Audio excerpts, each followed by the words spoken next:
Hello friends, MCS से IAS channel में आप सभी का स्वागत है। आज इस वीडियो में हम UP SSC PET 2025 को ध्यान में रखते हुए भूगोल विषय से संबंधित महत्वपूर्ण प्रश्नों की श्रृंखला लेकर आए हैं और उम्मीद करते हैं ये प्रश्न आपके लिए उपयोगी सिद्ध होंगे। तो चलिए हम स्टार्ट करते हैं अपनी इस श्रृंखला को। हमारा पहला प्रश्न है, आकाश का रंग नीला दिखाई देने का कारण है। ऑप्शन पहला है प्रकाश का विवर्तन, ऑप्शन दूसरा है प्रकाश का प्रकीर्णन, ऑप्शन तीसरा है प्रकाश का आंतरिक परावर्तन, ऑप्शन चौथा है प्रकाश का अपवर्तन। तो बताइए इसमें कौन सा आंसर सही होगा। इसका आंसर दूसरा सही है, प्रकाश का प्रकीर्णन। बढ़ते हैं नेक्स्ट प्रश्न की तरफ। हमारा नेक्स्ट प्रश्न है, उस आकाश गंगा का नाम बताएं जिसका पृथ्वी एक ग्रह है। ऑप्शन पहला है एंड्रोमेडा, ऑप्शन दूसरा है उर्सा मेजर, ऑप्शन तीसरा है उर्सा माइनर और ऑप्शन चौथा है मिल्की वे। तो बताइए इसमें कौन सा आंसर सही होगा। इसमें आंसर चौथा जो है वो सही है, मिल्की वे। बढ़ते हैं अगले प्रश्न की तरफ। अगला प्रश्न है हमारा, आधुनिक भूगोल का पिता किसे कहते हैं। ऑप्शन है पहला केपलर, दूसरा ऑप्शन है न्यूटन, तीसरा ऑप्शन है गैलीलियो और चौथा ऑप्शन है अलेक्जेंडर हम्बोल्ट। तो बताइए आधुनिक भूगोल का पिता किसे कहते हैं। तो इसमें ऑप्शन चौथा जो है वो सही है, अलेक्जेंडर हम्बोल्ट। बढ़ते हैं अगले प्रश्न की तरफ। अगला प्रश्न है हमारा, ब्रह्मांड की उत्पत्ति से संबंधित बिग बैंग सिद्धांत किसने दिया था। पहला ऑप्शन है गैलीलियो, दूसरा ऑप्शन है जॉर्ज लेमेत्रे, तीसरा ऑप्शन है कोपरनिकस, चौथा ऑप्शन है न्यूटन। तो बताइए इसमें कौन सा आंसर सही होगा। इसमें आंसर बी जो सही है, बी है वो सही है, जॉर्ज लेमेत्रे। अगला प्रश्न देखते हैं। अगला प्रश्न है, हम सर्पिल प्रकार के जिस मंदाकिनी के बाह्य किनारे पर रहते हैं उसे क्या कहते हैं। पहला ऑप्शन है जैमिनी, दूसरा ऑप्शन है उर्सा मेजर, तीसरा ऑप्शन है काशगंगा और चौथा ऑप्शन है लियो। तो ये बहुत ही आसान क्वेश्चन है, इसका आंसर आप सभी को पता होना चाहिए। इसका तीसरा ऑप्शन जो है वो सही है, आकाशगंगा। अगला क्वेश्चन देखते हैं। अगला क्वेश्चन है हमारा, आकाशगंगा के निर्माण की शुरुआत किस गैस से बने विशाल बादल के संचयन से होती है। हमारा पहला ऑप्शन है नाइट्रोजन, दूसरा ऑप्शन है ऑक्सीजन, तीसरा ऑप्शन है हाइड्रोजन और चौथा ऑप्शन है कार्बन डाइऑक्साइड। तो हमारा कौन सा ऑप्शन इसमें सही है, वो है ऑप्शन तीसरा सही है, वो है हाइड्रोजन। बढ़ते हैं अगले प्रश्न की तरफ। अगला प्रश्न हमारा है, गैलीलियो ने टेलीस्कोप की सहायता से सबसे पहले किस आकाशगंगा को देखा था। तो हमारा पहला ऑप्शन है मंदाकिनी, दूसरा ऑप्शन है सुहासिनी, तीसरा ऑप्शन है मृणालिनी और चौथा ऑप्शन है विक्टोरिया। तो बताइए इसका कौन सा आंसर सही होगा। इसमें ऑप्शन ए सही है, मंदाकिनी। बढ़ते हैं अगले प्रश्न की तरफ। हमारा अगला प्रश्न है, मास्टर ऑफ गॉड्स की उपमा किस ग्रह को दी जाती है। तो पहला ऑप्शन है हमारा, ऑप्शन ए है शनि, ऑप्शन बी है अरुण, ऑप्शन सी है बृहस्पति, ऑप्शन डी है पृथ्वी। तो बताइए इसका कौन सा आंसर सही होगा। इसमें ऑप्शन सी जो है वो सही है, बृहस्पति को।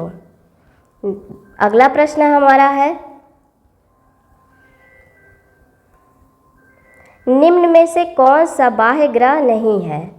तो हमारा पहला ऑप्शन है बृहस्पति, दूसरा ऑप्शन है वरुण, तीसरा ऑप्शन है पृथ्वी और चौथा ऑप्शन है शनि।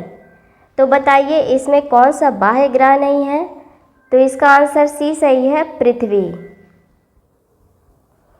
बढ़ते हैं अगले प्रश्न की तरफ। हमारा अगला प्रश्न है, तारों में सर्वाधिक मात्रा में कौन सी गैस पाई जाती है।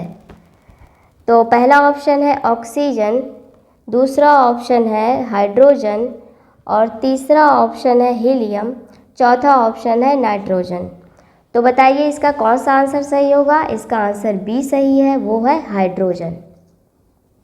देखते हैं अगले प्रश्न को। हमारा अगला प्रश्न है, सौर परिवार का सबसे बड़ा ग्रह कौन सा है। तो पहला ऑप्शन है शुक्र, दूसरा ऑप्शन है मंगल, तीसरा ऑप्शन है बृहस्पति और चौथा ऑप्शन है पृथ्वी। तो ये बहुत ही आसान क्वेश्चन है, आप सभी को पता होना चाहिए। इसका ऑप्शन सी जो है वो करेक्ट है, बृहस्पति। देखते हैं नेक्स्ट प्रश्न को। हमारा नेक्स्ट प्रश्न है, आकाश में सौर परिवार का दूसरा सबसे बड़ा ग्रह कौन सा है? तो पहला ऑप्शन है बृहस्पति, दूसरा ऑप्शन है शनि, तीसरा ऑप्शन है शुक्र और चौथा ऑप्शन है मंगल। यह भी बहुत ही आसान क्वेश्चन है, यह भी आप सभी लोगों को पता होना चाहिए। तो इसका ऑप्शन सी जो है वो सही है, शनि। बढ़ते हैं अगले प्रश्न की तरफ। हमारा अगला प्रश्न है, निम्न में से कौन विश्व मानचित्र के निर्माण करता थे? तो पहला ऑप्शन है मार्टिन बैहम, दूसरा ऑप्शन है एनेक्सिमेंडर, तीसरा ऑप्शन है हिकैटियस और चौथा ऑप्शन है स्ट्रैबो। तो बताइए इसमें कौन सा आंसर सही होगा? तो इसमें आंसर बी जो है वो करेक्ट है, एनेक्सिमेंडर।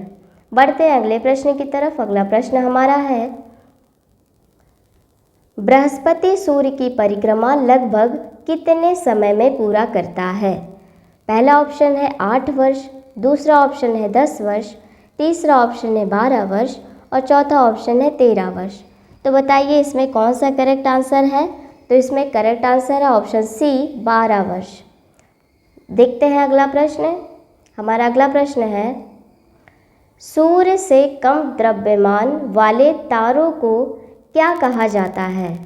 तो पहला ऑप्शन है साइरस, दूसरा ऑप्शन है वामन तारा, तीसरा ऑप्शन है ध्रुव तारा, चौथा ऑप्शन है नेबुला। तो इसमें ऑप्शन बी हमारा सही है, वामन तारा। देखते हैं अगला प्रश्न हमारा अगला प्रश्न है, सौर मंडल का सबसे बड़ा उपग्रह है? तो पहला ऑप्शन है आरोन, दूसरा ऑप्शन है जॉनसन, तीसरा ऑप्शन है गैनीमेड और चौथा ऑप्शन है थोरास। तो बताइए इसका कौन सा आंसर सही होगा? तो इसका आंसर सी सही है, गैनीमेड। बढ़ते हैं अगले प्रश्न की तरफ। हमारा अगला प्रश्न है, फोबोस और डिमोस यह 2 उपग्रह किस ग्रह के उपग्रह हैं? तो हमारा पहला ऑप्शन है मंगल, दूसरा ऑप्शन है बृहस्पति, तीसरा ऑप्शन है शनि और चौथा ऑप्शन है यूरेनस। तो ये आप सभी लोगों को पता होना चाहिए कि फोबोस और डिमोस किस ग्रह के उपग्रह हैं, बहुत ही प्रसिद्ध उपग्रह हैं। तो ये है ऑप्शन ए, मंगल ग्रह के फोबोस और डिमोस उपग्रह हैं। बढ़ते अगले प्रश्न की तरफ। अगला प्रश्न हमारा है, सबसे अधिक चमकीला ग्रह कौन सा है? पहला ऑप्शन है शुक्र, दूसरा ऑप्शन है बुध, तीसरा ऑप्शन है बृहस्पति, चौथा ऑप्शन है मंगल। तो बताइए सबसे अधिक चमकीला ग्रह कौन सा है? तो सबसे अधिक चमकीला ग्रह है ऑप्शन ए, शुक्र। देखते हैं अगला प्रश्न। हमारा अगला प्रश्न है, निम्नलिखित विकल्पों में से कौन सा सही से ग्रहों को उनके आकार के अवरोही क्रम को दर्शाता है? हमारा पहला ऑप्शन है, हमारा पहला ऑप्शन है मंगल, पृथ्वी, शनि, बुध। क्या यह क्रम सही है? दूसरा ऑप्शन है बृहस्पति, यूरेनस, शनि, शुक्र। तीसरा ऑप्शन है यूरेनस, पृथ्वी, मंगल, बुध। चौथा ऑप्शन है शनि, बृहस्पति, पृथ्वी, शुक्र। तो बताइए इसमें कौन सा आंसर सही होगा? तो इसमें ऑप्शन सी जो है वो करेक्ट है, यूरेनस। यूरेनस, पृथ्वी, मंगल, बुध, ये क्रम जो है वो सही है। बढ़ते हैं अगले प्रश्न की तरफ। अगला प्रश्न हमारा है, किस ग्रह को लाल ग्रह के नाम से जाना जाता है? तो ये बहुत ही इजी क्वेश्चन है। इसमें पहला ऑप्शन है मंगल ग्रह, दूसरा ऑप्शन है शुक्र ग्रह, तीसरा ऑप्शन है बुध ग्रह और चौथा ऑप्शन है बृहस्पति ग्रह। तो ये हम सभी को पता है कि लाल ग्रह किस ग्रह को कहते हैं। तो ये पहला ऑप्शन सही है, मंगल ग्रह। बढ़ते अगले प्रश्न की तरफ। हमारा अगला प्रश्न है, निम्नलिखित में से कौन सा हमारे सौरमंडल का एक आंतरिक ग्रह या पार्थिव ग्रह है? तो इसमें पहला ऑप्शन है शनि, दूसरा ऑप्शन है बृहस्पति, तीसरा ऑप्शन है मंगल और चौथा ऑप्शन है अरूण ग्रह। तो बताइए इसमें कौन सा आंसर सही होगा। तो इसमें आंसर जो सी है वो करेक्ट है, मंगल। देखते हैं अगला प्रश्न हमारा अगला प्रश्न है, निम्न में से कौन सा ग्रह पूर्व से पश्चिम दिशा में दक्षिणावर्त सूर्य भ्रमण करता है। हमारा पहला ऑप्शन है पृथ्वी, दूसरा ऑप्शन है बृहस्पति, तीसरा ऑप्शन है बुध और चौथा ऑप्शन है यूरेनस। तो बताइए इनमें से कौन सा ग्रह है जो पूर्व से पश्चिम की तरफ घूमता है। तो इसका आंसर आप सभी को पता होना चाहिए। इसका आंसर जो है वो है ऑप्शन डी, यूरेनस। देखते हैं अगले प्रश्न को। हमारा अगला प्रश्न है, निम्न ग्रहों में कौन जीवन के अस्तित्व के लिए उपयुक्त हो सकता है। तो ये बहुत ही अच्छा क्वेश्चन है। इसमें पहला ऑप्शन है मंगल, दूसरा ऑप्शन है बुध, तीसरा ऑप्शन है शुक्र और चौथा ऑप्शन है बृहस्पति। तो बताइए इनमें कौन सा सही है कि जिस ग्रह पर जीवन के अस्तित्व की संभावना है वो है हमारा मंगल ग्रह। बढ़ते हैं अगले प्रश्न की तरफ। हमारा अगला प्रश्न है, शनि ग्रह के वायुमंडल में निम्नलिखित में से कौन सा गैस सबसे अधिक मात्रा में पाई जाती है। तो हमारा पहला ऑप्शन है नाइट्रोजन, हमारा दूसरा ऑप्शन है कार्बन मोनोऑक्साइड, तीसरा ऑप्शन है मीथेन और चौथा ऑप्शन है सल्फर डाइऑक्साइड। तो बताइए इन सभी में कौन सा आंसर सही है। तो इसमें तीसरा आंसर जो हमारा सही है वो है मीथेन। देखते हैं हम अपने अगले प्रश्न को। हमारा अगला प्रश्न है, सौर ऊर्जा डैश के कारण उत्पन्न होती है। तो 4 ऑप्शन दिए हैं, इसमें बताना है कि सौर ऊर्जा किस क्रिया के द्वारा उत्पन्न होती है।